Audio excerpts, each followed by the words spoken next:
ఈరోజు నువ్వు అర్థం చేసుకోవాలా. ఇదిగో వాక్యం సెలవుస్తుంది, తాత్కాలికముగా, టెంపరీగా. ఈరోజు నీ సమస్య కూడా టెంపరీయే. హల్లెలూయా. నీ శోధన, నీ బలహీనత, నీ అప్పు, నీ లేమి, నీ ఏదైనా అది టెంపరీయే. ఈరోజు దానికి దేవుడు ఫుల్ స్టాప్ పెట్టి నిన్ను బయటికి తీస్తున్నాడు. ఆమేన్. యెహోవా ఈలాగు సెలవిచ్చుచున్నాడు, మీరు ఊరకయే అమ్మబడితిరి కదా, రూకలియకయే మీరు విమోచింపబడదేరు. దేవుడైన యెహోవా అనుకొనుచున్నదేమనగా, దేవుడైన యెహోవా అనుకొనుచున్నది ఏమనగా, అందులోని దేవుడైన యెహోవా అనుకొనుచున్నాడు. దేవుడు అనుకుంటున్నాడు అంటండి. హల్లెలూయా. కొన్నిసార్లు మనకి ఒక సందర్భాన్ని బట్టో లేదా పరిస్థితిని బట్టో ప్రతి ఒక్కరికి ఒక్కొక్క ఆలోచన వస్తుంది, ఒక్కొక్క ఒపీనియన్ వాళ్ళ లోపల వస్తుంది. నువ్వేమనుకుంటున్నావు, సమస్య ఇలా ఉంది, నువ్వేమనుకుంటున్నావు అని అడుగుతాం. అయితే ఇక్కడ దేవుడు అనుకుంటున్నాడు అని రాయబడిందని. హల్లెలూయా, హల్లెలూయా. ఎంతమందికి అర్థమైంది మాట? దేవుడు అనుకుంటున్నాడంట. తెలుగులో ఇలా రాశారు, దేవుడైన యెహోవా అనుకొనుచున్నదేమనగా అనుందని. హల్లెలూయా. అంటే గాడ్స్ ఒపీనియన్. ఒకవేళ మనము దీన్ని తెలుగులో ఉన్న రాయబడిన దాన్ని మనం ఇంగ్లీష్లో చెప్పాలంటే గాడ్స్ ఒపీనియన్ అంటే దాన్ని ఒపీనియన్గా రాశారు. ఇదే అని అనట్లేదు దేవుడు కూడా. దేవుడు ఒక ఒపీనియన్ అంటే చూడండి, కొన్నిసార్లు దేవుడు మనలను ఖండించడానికి కూడా ఆయన ఆలోచిస్తాడు. మై గాడ్, హల్లెలూయా. కొన్నిసార్లు మనము టక్కున అనుకుంటాం, దేవుడు నన్ను శిక్షిస్తున్నాడు, దేవుడు నన్ను పట్టించుకోలేదు, దేవుడు నన్ను చూడట్లేదు. నువ్వు డైరెక్ట్ స్టేట్మెంట్ ఇస్తావు. ఇక్కడ దేవుడే డైరెక్ట్ స్టేట్మెంట్ ఇవ్వట్లే. హల్లెలూయా. అర్థమవుతుందా లేదండి? దేవుడే డైరెక్ట్ ఒక స్టేట్మెంట్ ఇట్లా ఆయన అనుకుంటున్నాడంట, నేను ఇలా అనుకుంటున్నాను మీ గురించి అని అంటున్నాడు. చదువుండి. దేవుడైన యెహోవా అనుకొనుచున్నది ఏమనగా, తాత్కాల నివాసము చేయుటకై పూర్వకాలమున నా జనులు ఐగుప్తునకు పోయిరి. హల్లెలూయా. తాత్కాలికముగా నివాసము చేయుటకై నా జనులు ఐగుప్తుకు పోయిరి అనుందండి. ఎందుకంటే ఐగుప్తు అనేది చాలా సుందర ప్రాంతము. ఆ కాలములో ఎత్తైన భవనాలు, సుందరముగా కనిపించే, ఒక కళ్ళకి ఆహ్లాదంగా కనిపించే ఒక ప్రాంతం. హల్లెలూయా. అయితే దేవుడు వారి గురించి ఏమనుకుంటాడంటే, మీరు తాత్కాలికంగా నివాసము చేయడానికి వెళ్ళారు అక్కడికి. ఇప్పుడు చూడండి, కొంతమంది దుబాయ్కి వెళ్తారు, అక్కడే ఉండడానికి వెళ్ళారు. అక్కడ జాబ్ చేసి డబ్బులు సంపాదించి మళ్ళీ వారి పుట్టిన స్థలముకు వచ్చి సెటిల్ అవ్వాలనుకుంటారు. కొంతకాలం అక్కడ డబ్బులు సంపాదించి లేదా ఉద్యోగం చేసి లేదా చదువుకొని లేదా ఏదైనా వ్యాపారం. కొంతమంది మన దేశం నుంచి అనేక దేశాల్లో వ్యాపారము చేసేవాళ్ళు ఉన్నారు. వ్యాపారం చేసేవాళ్ళు మన దేశం నుంచి మన దగ్గరికి వచ్చేవాళ్ళు కదా, ఆఫ్రికన్స్, కొంతమంది దైవజనులు. వాళ్ళు వాళ్ళ దేశం గురించి చెప్పేవాళ్ళు, మా దేశంలో వ్యాపారం చేసే వాళ్ళందరూ మీ దేశం వాళ్ళే అని చెప్పేవాడు. ఒకవేళ నువ్వు వచ్చావనుకో మా దేశానికి, అందరూ మీకు వ్యాపారం చేయడానికి చాలామంది నీకు సహకరిస్తారు, మాకు సహకరించరు, కానీ మీ దేశం వాళ్ళు చాలామంది వ్యాపారం చేసేవాళ్ళు మా దేశంలో ఉన్నారు, వాళ్ళందరూ ధనవంతులే అని చెప్తారు. హల్లెలూయా. అయితే మనం ఏమనుకుంటాం వాళ్ళ గురించి? ఓకే, మనం ఏమనుకుంటాం, వాళ్ళు తాత్కాలికంగా నివాసం చేయడానికి అక్కడికి వెళ్ళారు అని అనుకుంటాం. దేవుడు కూడా ఇజ్రాయేలు ప్రజల గురించి అనుకుంటాడంట, వీరు తాత్కాలికముగా నివాసము చేయడానికి ఐగుప్తుకి వెళ్ళారు అని ఉందండి. అయితే వారు ఈజిప్టులో నివాసం చేయడానికి వెళ్తే వాళ్ళు అక్కడ బందీలుగా మారిపోయారంట, బానిసలుగా అయిపోయారు. దేని వలనో తెలుసా? ఒక అసూయ వలన. నిర్గమకాండము 1వ అధ్యాయము 8 నుంచి చదువు. ఇప్పుడు యోసేపును ఎరుగని కొత్త రాజు ఐగుప్తు నేలను ఆరంభించాను. అతడు తన జనులతో ఇట్లా, నేను ఇదిగో ఇజ్రాయేలు సంతతి అయిన ఈ జనము మనకంటే విస్తారముగాను బలిష్టముగాను ఉన్నది. ఎలా ఉన్నారంటండి ఆ ప్రజలు? ఎలా ఉన్నారంట? శత్రువునితో పోరాడడానికి గల కారణం ఏంటో తెలుసా? నువ్వు వాడికి బలిష్టంగా కనబడతావు. హల్లెలూయా. నాకు శ్రమ వచ్చిందండి, మై గాడ్. నీకు శ్రమ రావడానికి గల కారణం ఏంటో తెలుసా? నువ్వు వాడికి బలంగా కనబడుతున్నావు, నువ్వు బలహీనంగా కనబడట్లే. సపోజ్ నువ్వు ఒక బలహీనుడిని పోయి కొడతావా? చెప్పండి, నువ్వు బాగా బలహీనుడిని వెయ్యి కొడతావా? నీకేమనిపిస్తుంది లోపల? అయ్యో కొట్టద్దు అని ఫస్ట్ థాట్ వస్తుంది, అవునే కదా? ఇశ్రాయేలు ప్రజలు ఐగుప్తు ప్రజలకి బలిష్ఠులుగా కనబడుతున్నారు. ఈరోజు ఈ సీక్రెట్ నువ్వు అర్థం చేసుకో. దేవుడు మనల్ని, నేను ఎప్పుడు చెప్తాను, దేవుడు అవునంటే అవును, కాదంటే కాదు. ఆయన ఏదైతే చెప్తున్నాడో ఆయన మనల్ని రాజులంటే మనం రాజులమే. ఆయన మనల్ని నువ్వు దీవించబడుతున్నామంటే మనం దీవించబడ్డ వ్యక్తులమే. దావీదు యాక్టింగ్ చేశాడా లేదా? ఏం చేశాడు? దావీదు యాక్టింగ్ చేశాడు, జ్ఞానమును ప్రదర్శించాడు. నిజానికి చెప్పాలంటే నువ్వు జ్ఞాని అగ్గినట్లు నువ్వు వెర్రివాడు కావాలని బైబిల్లో ఉంది. ఆయన జ్ఞానముతో ఆ సమస్య నుంచి తప్పించుకున్నాడు. తర్వాత కీర్తన రాశాడు, దేవుడు ఆయనని హెచ్చించిన తర్వాత అనేకులు ఆయనకు భయపడ్డారు. కొన్నిసార్లు నువ్వు తప్పించుకోవడము భయపడి కాదు, తెలివి. ఎందుకంటే నీ ముందు నీ దర్శనము ఎదురు చూస్తూ ఉన్నది. Hallelujah, my God, my God, your vision is waiting for you. కొన్నిసార్లు అందుకే అనవసరమైన డిస్కషన్స్ కానీ అనవసరమైన బ్యాటిల్స్ అవసరంలా. నువ్వు అక్కడ నుంచి తప్పించుకుంటే చాలు. తప్పించుకోవడం ఏంటి? వీళ్ళతో నాకు అవసరం లేదు, నేను వెళ్ళిపోతాను ఇక్కడ నుంచి. వీళ్ళు తిన్నారు, కూర్చున్నారు, ముచ్చట్లు పెడతారు, నాకేమో పని ఉంది, నువ్వు వెళ్ళిపోవాలి అక్కడ నుంచి. హల్లెలూయా, హల్లెలూయా, ఆర్ యు దేర్? కొన్నిసార్లు అనవసరమైన వాటిలో నువ్వు దూరి మాట్లాడి నీ తలంపులు బుర్రపాటు చేసుకోవడం అనవసరం. ఇంకా షుడ్ బీ వైస్. నువ్వు జ్ఞానివి అవ్వాలి, నువ్వు తెలివిగల వాడివి అవ్వాలి అని దేవుడు కోరుకుంటున్నాడు. ఇక్కడ చూడండి, మళ్ళీ చదవా. ఇప్పుడు యోసేపును ఎరుగని కొత్త రాజు ఐగుప్తును నేలను ఆరంభించెను. అతడు తన జనులతో ఇట్లా నేను ఇదిగో ఇశ్రాయేలు సంతతి అయిన ఈ జనము మనకంటే విస్తారముగాను బలిష్టముగాను ఉన్నది. బలిష్టముగాను విస్తారముగాను ఉన్నారంట వాళ్ళు. వారు విస్తరింపకుండునట్లు మనము వారి ఎడల యుక్తిగా జరిగించుదమని రండి. లేని ఎడల యుద్ధము కలుగునప్పుడు కూడా మన శత్రులతో చేరి మనకు విరోధంగా యుద్ధము చేసి ఈ దేశములో నుండి వెళ్ళిపోదురేమో అనెను. కాబట్టి వారి మీద పెట్టిన భారములలో వారిని శ్రమ పెట్టుటకు వెట్టి పనులు చేయించు అధికారులను వారి మీద నియమింపగా, చూడండి, వాళ్ళు ఇక్కడ నుంచి వెళ్ళిపోతారేమో, వాళ్ళు విస్తరించి ఎవరైనా శత్రువులు మన పైకి వచ్చినప్పుడు వీళ్ళు కూడా శత్రువులతో చేరి వాళ్ళు మనలను జయించి ఇక్కడ నుంచి వెళ్ళిపోతారేమో అనే భయముకి వాళ్ళని బానిసలుగా పెట్టారు. భయానికే బానిసలుగా పెట్టారండి. వాళ్ళకు భయపడి వాళ్ళని బానిసలుగా చేసుకున్నారు. వాళ్ళ బలానికి, వాళ్ళ సంఖ్యకు భయపడి బానిసలుగా చేసుకున్నారట. ఈరోజు ఒక విషయం తెలుసుకోవాలా, ఒక విషయం అర్థం చేసుకోవాలా. ఈరోజు నేను వాక్యం సిద్ధపడుతున్నప్పుడు దేవుడు నాతో చెప్పాడు, నిన్ను చూసి అసూయపడి కొన్ని అసూయపడే క్రియలు లేస్తాయంట. నీ ఎదుగుదలను చూసి నేను నీ మీద అసూయపడే క్రియలు లేస్తాయంట. అది నీకు కనబడదు కొన్నిసార్లు. ఎప్పుడు కనబడుతుంది అని అంటే కొన్నిసార్లు నువ్వు వాటికి అవకాశం ఇచ్చినప్పుడు కనపడతాయి. అయితే ఈరోజు దేవుడు చేసేది ఏంటో తెలుసా? నీ మీద అసూయపడే వాటిని దేవుడు అణచివేయబోతున్నాడు. హల్లెలూయా. నీ ఎదుగుదలను, నీ అభివృద్ధిని, నీ ఆశీర్వాదమును, నీ ఆత్మీయత జీవితాన్ని, నీ బలాన్ని. సంసోను దగ్గరికి ఏం చూసి వచ్చారని? భయపడి కదా. సంసోనుకు భయపడి వచ్చారా లేదా? సంసోను ఆయన బలానికి భయపడారట. ఇక్కడ కూడా వీరు విస్తరించుచున్నారు. అంత మాత్రమే కాదు, వాళ్ళు బలంగా ఉన్నారు, విస్తరించుచున్నారు. మై గాడ్, ఒక విషయం జ్ఞాపకం పెట్టుకో, దేవుని ప్రజలు బలము కలిగి ఉంటారు, దేవుని ప్రజలు విస్తరించుతారు. హల్లెలూయా, హల్లెలూయా.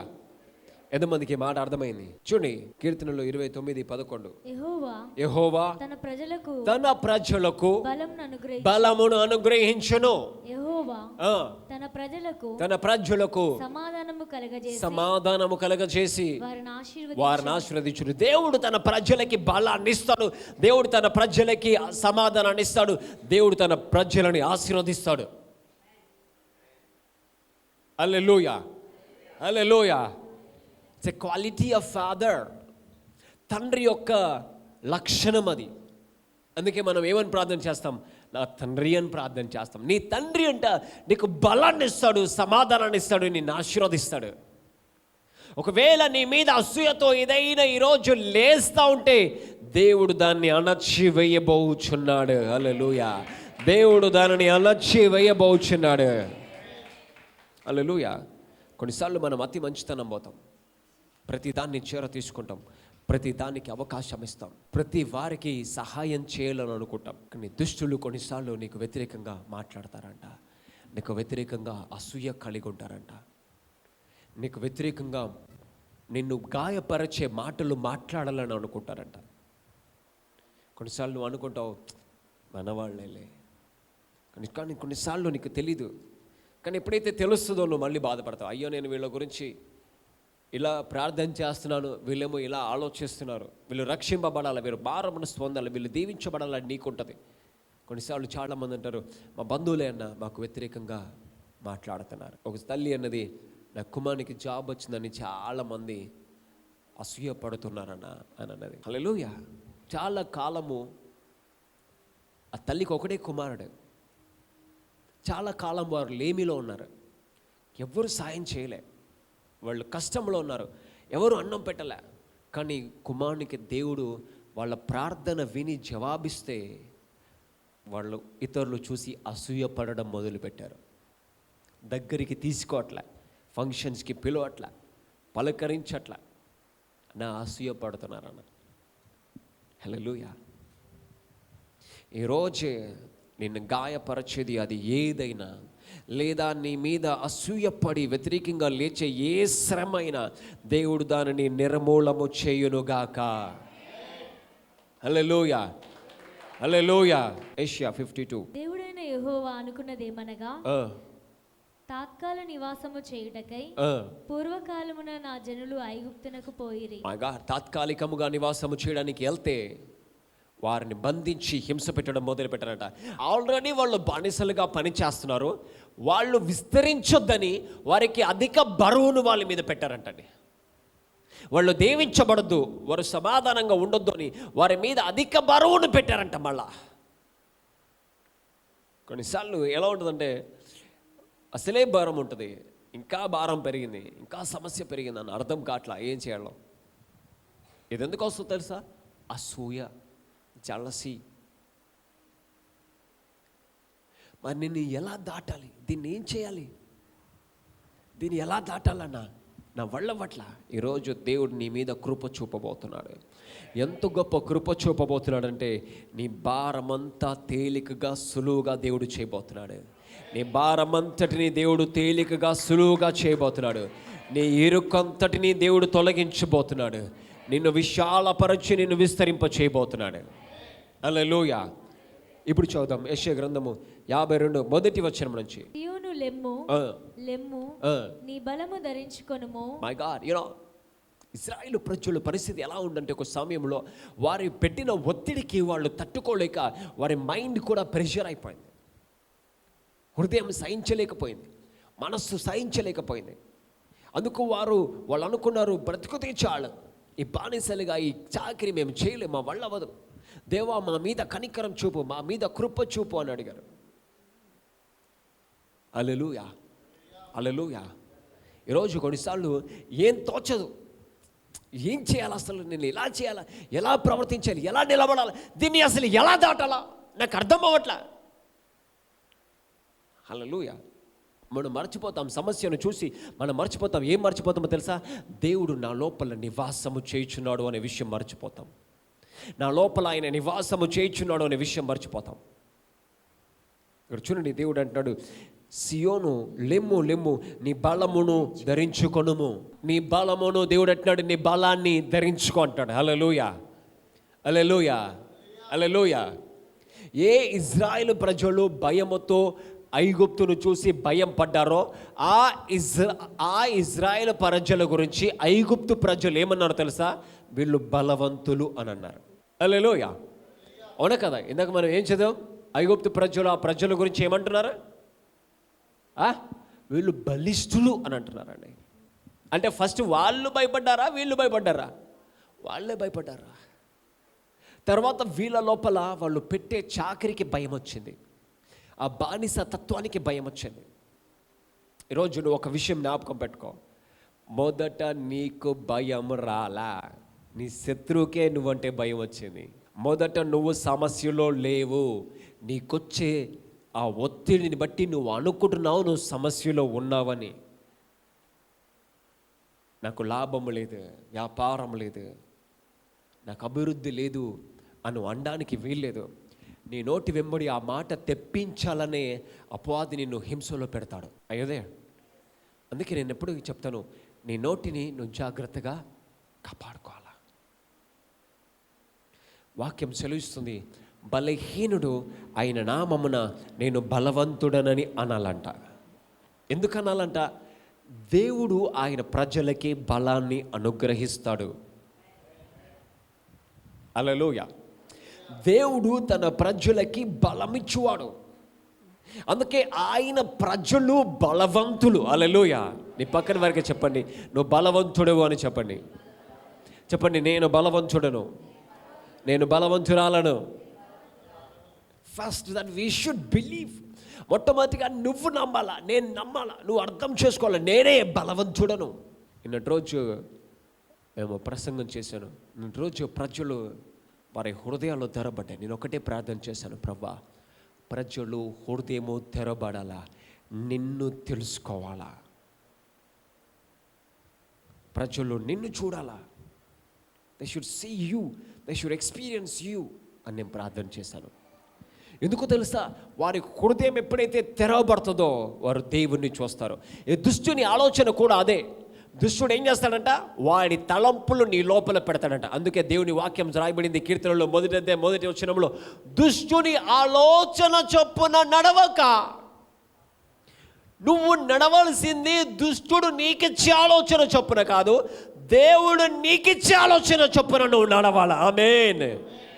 మై గాడ్, హల్లెలూయా, హల్లెలూయా. దాని అర్థం ఏంటో తెలుసా? నువ్వు అనుకుంటావు దుష్టుడు ఏదో ప్లాన్ వేస్తున్నాడని.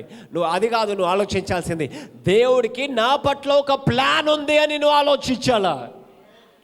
దేవుడికి నా పట్ల ఒక ప్లాన్ ఉంది అని నువ్వు ఆలోచన చేయాలా. రాజు అనుకున్నాడు, ఆ ప్రజలు బలవంతులు, బలిష్ఠులు, వారిని బానిసలుగా చేద్దాం అని అనుకొని వారిని బానిసలుగా చేసి వారి బలమును దొంగలించాలి అని అనుకొని వారి బలాన్ని దొంగలించేలా వారి ఆలోచనను దొంగలించారు.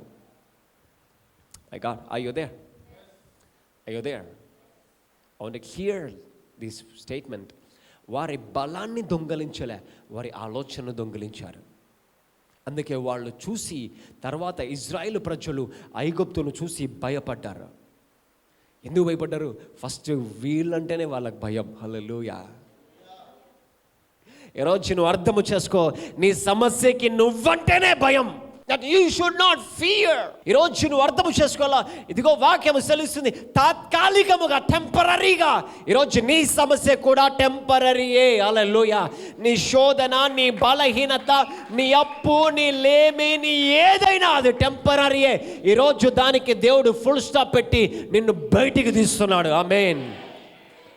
చెప్పండి, నేను నా సమస్యలో నుంచి బలముతో బయటికి వస్తాను. హల్లెలూయా. somebody say ఆమేన్. ఆమేన్. నమ్మిన వారు బిగ్గరగా ఆమేన్ చెప్పండి. మై గాడ్, హల్లెలూయా. చదువు మళ్ళీ ఒకసారి చదువు. సియోను లెమ్ము, లెమ్ము, నీ బలము ధరించుకొనుము, నీ బలము ధరించుకొనుము, పరిశుద్ధ పట్టణమైన యెరూషలేమా నీ సుందర వస్త్రములను ధరించుకొనుము. మై గాడ్, ఇప్పటి వరకు బలహీనమైన వస్త్రములు, బాధపరిచే వస్త్రములు చూసారా? ఎప్పుడైనా నేను వస్త్రము గురించి చెప్తాను. నీ వస్త్రము నీ మైండ్ సెట్ని మార్చుతుంది. అవునా కాదా? అవునా కాదా? చెప్పండి, అవునా కాదా? నువ్వు రెడీ అయ్యి వచ్చావు. ఇప్పుడు చూడండి, నువ్వు మంచిగా రెడీ అయ్యావు, మంచి గోల్డ్ వేసుకున్నావు, మంచి బంగారం గాజులు వేసుకున్నావు, పెద్ద చైన్ వేసుకున్నావు. మై గాడ్, నీకు తెలుసా, నీకెవ్వరూ నిన్ను సంతోషపరచనక్కల్లా, నీ వస్త్రాలే నిన్ను సంతోషపరుస్తాయి. అవునా కదా? First point.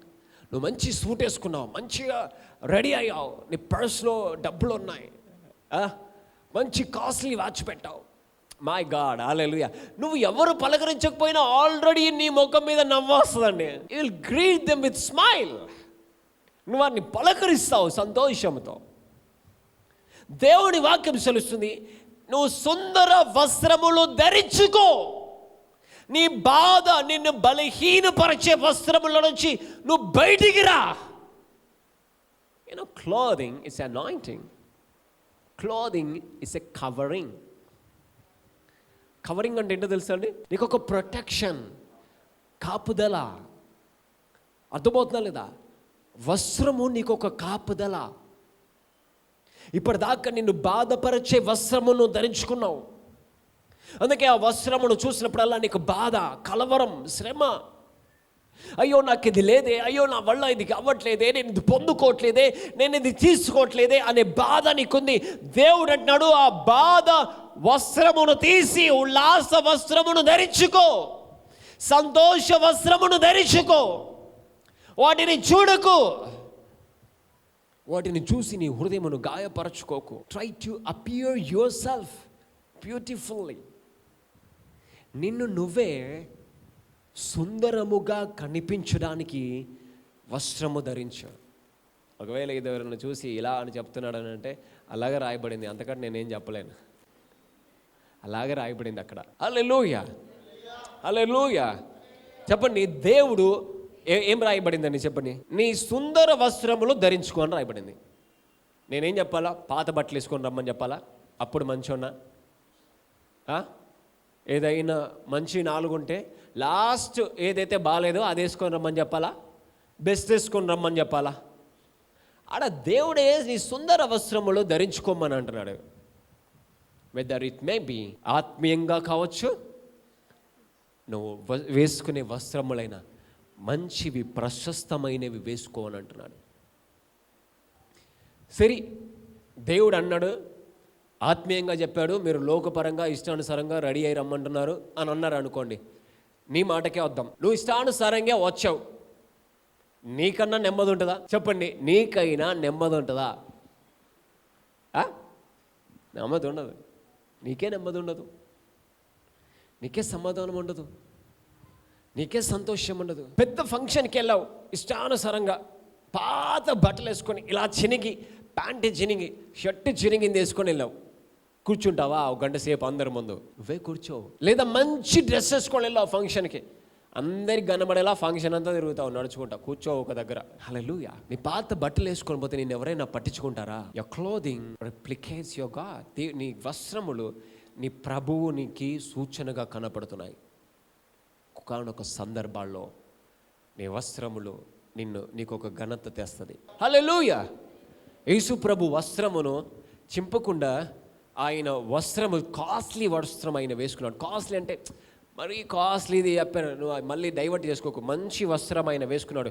దాన్ని చింపలేక పంచుకోవడానికి చీటీలు వేసుకున్నారంట. చీటి ఎవరి పేరు వస్తే అది వాళ్ళు తీసుకోవడానికి. ఈరోజు నీ మైండ్ సెట్ మార్చుకోవాలి. నువ్వు ఇశ్రాయేల్ ప్రజల వాళ్ళ బలాన్ని దొంగలించాల, వారి జ్ఞానమును దొంగలించడానికి ప్రయత్నం చేశారు. జ్ఞానం ఏంటి? వీరిని మనస్తత్వంని కృంగతీయాలి. ఎందుకు? వాళ్ళకి ఏమర్థమైంది? వీళ్ళని చూస్తే అమ్మో వీళ్ళు బలవంతులు. హల్లెలూయా. చెప్పండి, నేను బలవంతుడను. మై గాడ్, బిగ్గరగా చెప్పండి, నేను బలవంతులే చెప్పాలా, బలహీనలు చెప్పకండి. చెప్పండి, నేను బలవంతుడను. My God, hallelujah, hallelujah. My God. అన్న అంటే కాస్ట్లీ బట్టలు కొనుక్కోవాలా? 1000 రూపాయలు, 5000, 10,000 పెట్టి? No no no. నువ్వు పెట్టే 1000 రూపాయలు అయినా 500లో కూడా మంచి దొరుకుతాయి. నువ్వు మనసు పెట్టి ప్రార్థన చేసి వెళ్తే అదే నీ కళ్ళ ముందుకు వస్తుంది. హల్లెలూయా. సరే, మళ్ళీ చూద్దామా. సియోను లెమ్ము, లెమ్ము, లెమ్ము, నీ బలము ధరించుకొనుము. పరిశుద్ధ పట్టణమైన యెరూషలేమా, నీ సుందర వస్త్రములు ధరించుకొనుము. ఇక మీదట సున్నతి పొందని వాడొకడైనను పవిత్రుడొకడైనను నీ లోపలికి రాడు. నీ లోపలికి రాడు. నీ లోపలికి అంటే ఇన్ ద సెన్స్ నీ లోపలికి అంటే ఒకవేళ స్పిరిచువల్గా అంటే ఇన్ టు యువర్ హార్ట్, నీ లోనికి ఆటంకపరచేది దేవుడు లోపలికి తేడు అంట. Hallelujah. My God, hallelujah. Today God is breaking a big yoke. ఈరోజు దేవుడు పెద్ద కాడిని విరగొట్టొచ్చున్నాడు. నిన్ను కలవర పెట్టేది, ఆటంకపరిచేది దేవుడు విరగొట్టొచ్చున్నాడు. చదువు మళ్ళీ. ధూళి దులుపుకొనుము, ధూళి దులుపుకొనుము. యెరూషలేమా లేచి కూర్చుండుము. లేచి కూర్చో. మై గాడ్, లేచి కూర్చో. నీ ఆలోచనను పక్కన పెట్టు, నీ బలహీనమైన తలంపులు పక్కన. నేను చేయలేను, నా వల్ల వద్దు, నేను ఇలా ఉన్నాను, మై గాడ్ నాకు ఇలా ఉంది, my God hallelujah. You can rise up. నువ్వు లేవగలుగుతావు, నిలబడగలుగుతావు, నువ్వు చేయగలుగుతావు, నువ్వు జయించగలుగుతావు, నువ్వు ముందుకెళ్ళగలుగుతావు, నువ్వు సంపాదించుకోగలుగుతావు, నువ్వు చేసి చూపెట్టగలుగుతావు యేసు నామమున. You can do it. నేను చేయలేను అని అనకు, నా వల్ల వద్దు అని అనకు. నీ లోపల ఆయన నివాసము చేయుచున్నాడు, నీ లోపల ఆయన ఉన్నాడు. ఆయన సజీవుడు, నీకు బలమును ధరింప చేస్తాడు, నిన్ను బలపరుస్తాడు. ఆయన నిన్ను దుఃఖపరచడం కాదు, నిన్ను బలపరచుతాడు. హల్లెలూయా. చదువు. లేచి కూర్చుండుము, లేచి కూర్చుండుము. చెరపట్టబడిన సియోను కుమారి, నీ మెడకట్లను విప్పివేసుకొని. నీ మెడకట్లను విప్పేసాయి. నీ మెడకండ కట్లుండి అంటండి, కట్టేసి పెడుతుందంట. యూనో, దేన్నైనా బంధించి, అది ఆవునైనా, గాడిదనైనా, గుర్రమునైనా, మేకనైనా, ఇంకా ఏదైనా కట్టేసి, మెడకు కట్టేసి ఒక రాడ్కి కట్టి, చెట్టుకు కట్టి పెట్టడం చూసారా? నీకు విషయం తెలుసండి, గుర్రము వేగం ఎంత ఉంటుందో అలాంటి గుర్రమును మెడకు కట్టేసి ఆడ కట్టేస్తారట. ఒకవేళ నువ్వు కట్టు తీసావనుకో, 5 10 మంది పరిగెత్తిన గుర్రంతో ఈక్వల్గా పరిగెత్తలేరు. నువ్వు అనుకుంటున్నావు నువ్వు బలహీనుడు అని.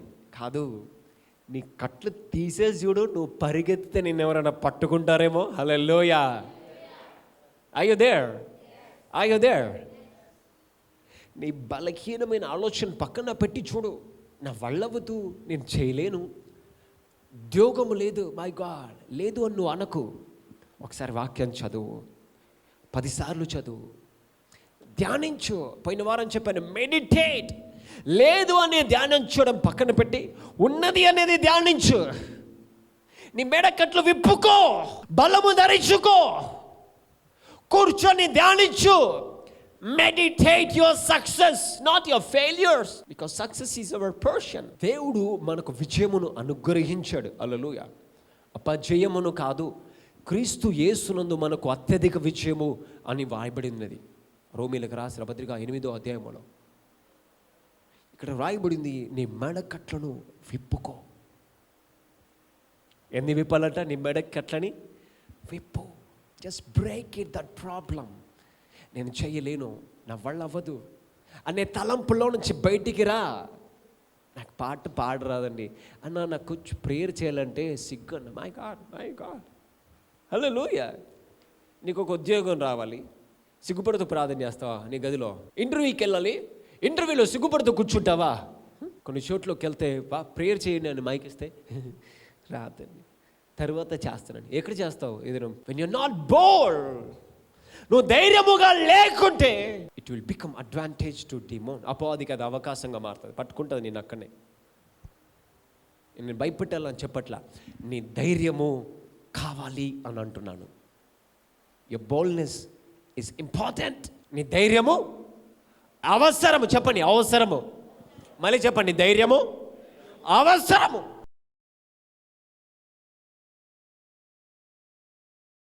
పరిశుద్ధుడైన దేవ, సజీవుడు అయిన తండ్రి, సర్వశక్తిమంతుడా, జీవం గల దేవ, కృప గల తండ్రి, కనికరం గల ప్రభువా, నీకు వందనములు తెలియచేస్తున్నాను. శక్తిమంతుడో, సజీవుడో, నమ్మదగిన వాడో ప్రభువా, ఇక్కడ చేరిన ప్రతి ఒక్కరి నిమిత్తం ప్రార్థిస్తున్నాను.